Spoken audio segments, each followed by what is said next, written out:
ચોમાસાના કહેરથી ખેડૂતો બેહાલ, રાહતની રાહ જોતા બનાસકાંઠાના સીમાડાઓમાં રાજકારણ ગરમાયું, કોંગ્રેસ જોવા મળી આક્રમક મૂડમાં.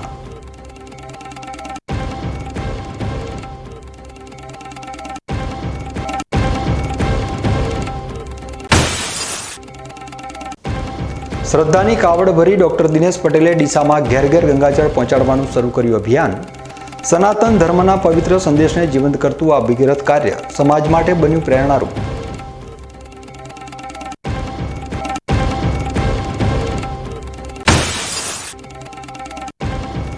થરાદની નાની પાવડ ગૌશાળામાં ભીષણ આગનો તાંડવ, લાખોનો ઘાસચારો બળીને ખાખ.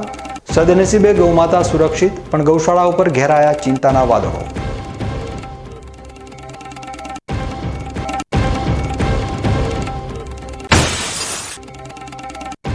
દિવાળીના દીવડાનો પ્રકાશ ફેલાવે છે કોમી એકતાનો સંદેશ. બનાસકાંઠાનો મુસ્લિમ પરિવાર મેક ઇન ઇન્ડિયા થકી રોશન કરે છે દેશ વિદેશના ઘર.